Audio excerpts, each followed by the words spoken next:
I believe, though, that Charlie was hit from the back side of his neck, right in here somewhere is where he was hit, and the bullet come out the front side of his neck.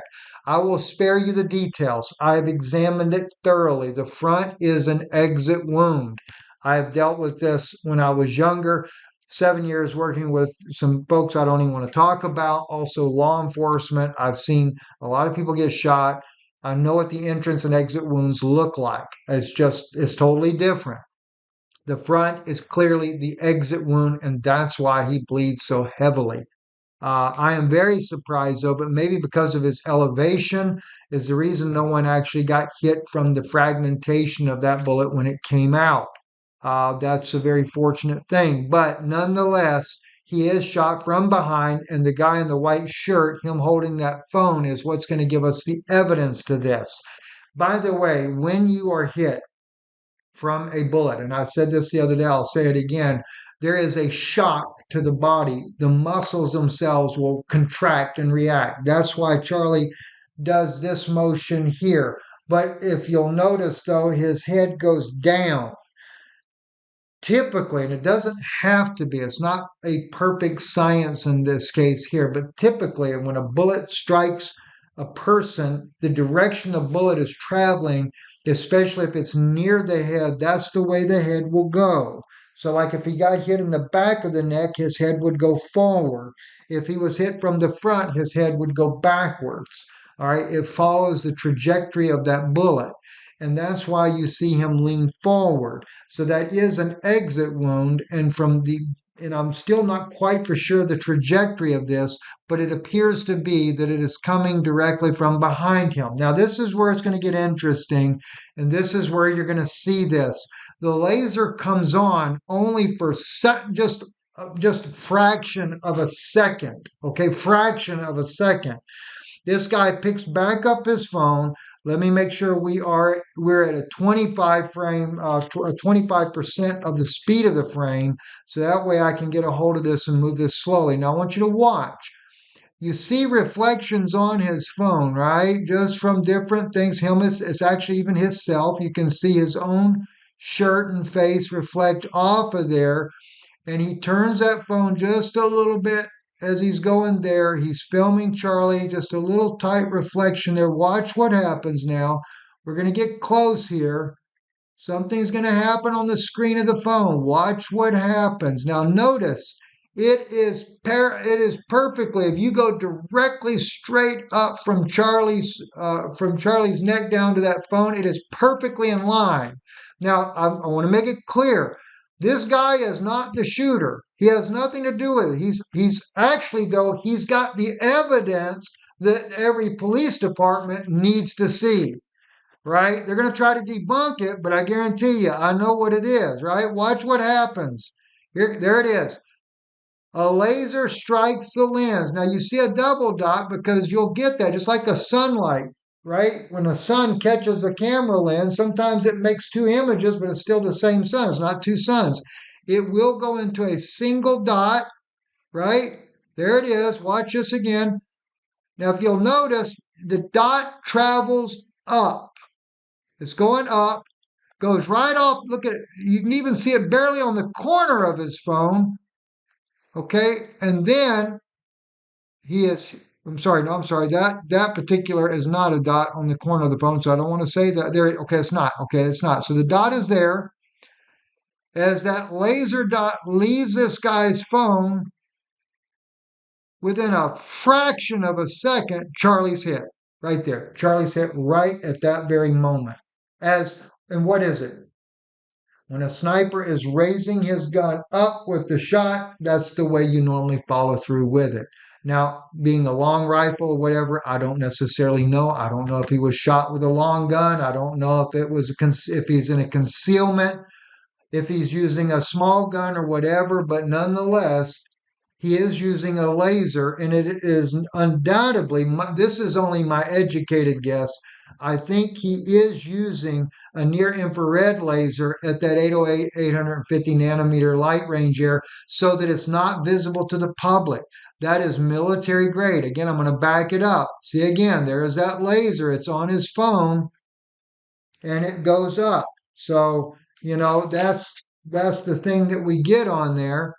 And sorry, I got a dog trying to get out of my office here. So, but uh, but that's exactly what happens there. It's right there. That laser goes up as soon as it leaves his phone. Within a split second, Charlie's hit right there.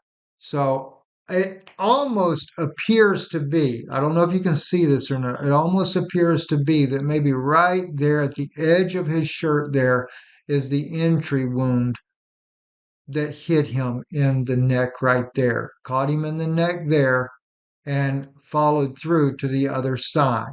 Now, I haven't had a chance to examine that or not yet, but I do know that on there is a laser on his phone. This for you just for a moment. I want you to listen closely and just for a moment, I'm not going to comment at first, just listen. When the shot goes off, listen carefully. Great. Okay. You hear that sound, like a clank sound almost. Now that is at half speed. I'm going to speed it up a little bit. Sorry, going to speed it up to 0.75. You can still hear it pretty clearly, but I can control the imagery there. Let me kind of move Charlie up because I don't want people to see that. Listen again. Counting or not counting gang violence. Great. You notice that sound, right?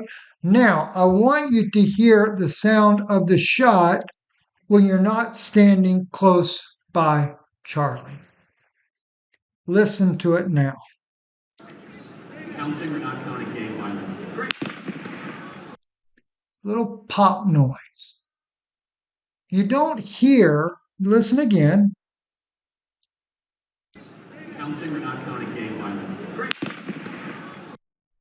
You hear a little bit of the echo, a pop sound, not, by the way, listen, they're saying that this guy that they're accusing of shooting Charlie had a 30-06. All right, a 30-06. Let's listen real quick to the sound of this gun here. Again, you're in an enclosed area. So the sound of a 30-06 in an enclosed area is going to have some definite sound. Most phones that video, though, they have sound suppressors, so they don't pick up very well. So it's kind of hard for me to find a good quality 30-06 sound. I've shot a 30-06 many times. I know what they sound like. But listen again to the actual gun that shoots Charlie. Listen. Counting or not counting gang violence. Great. Just a little pop sound, right?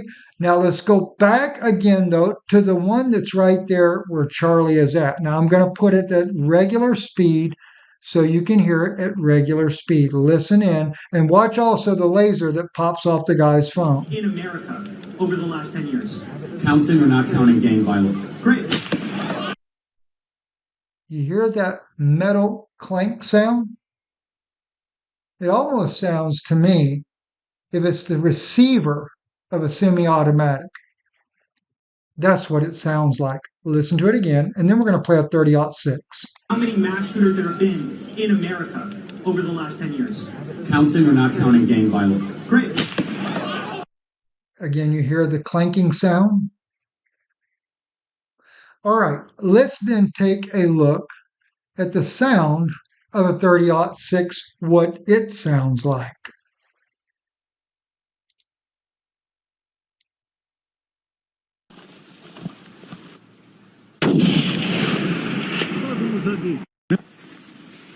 That is a 30-06.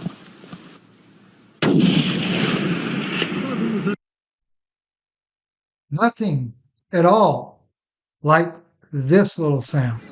Counting or not counting gang violence. Great. That's a much smaller caliber. And what's really strange is when you listen to this, right? Now I'll take you to this is a German, East German Makarov that the guy shoots here. It does have a little bit of a clank sound. Whoops, sorry. This is an East German Makarov. Some of the hardest milsurps to get of the Eastern Bloc, close to where the original Walther factory was, and that's very appropriate since the Makarov is more off the Walther PP. So let's fire this and try it out. He shoots a lot, but just listen.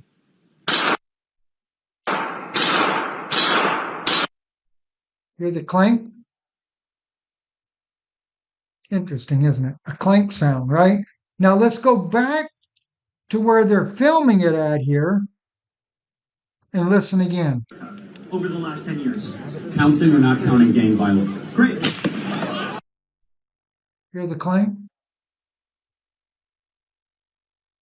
We have, and I'll slow it down so it's easier for me to show you the laser itself. Okay? This case, it's okay. It's not going to hurt there because we're not going to see anything graphic. Watch what happens on the guy's phone. You can see his face, everything in there. There's the laser. First hits hits his phone. Scoots over. Goes, and actually you won't see it, but it's going to go right off the top of his phone. And as soon as it does, not long after, maybe a second, Charlie goes over. Now the guy is still filming, but here's what's fascinating. Let me play it again, and I want you to think about how, I'm going to put it at 0.75. Think how close the camera guy is to the guy that's actually filming this. Over the last 10 years. Counting or not counting gang violence? Great. He's extremely close.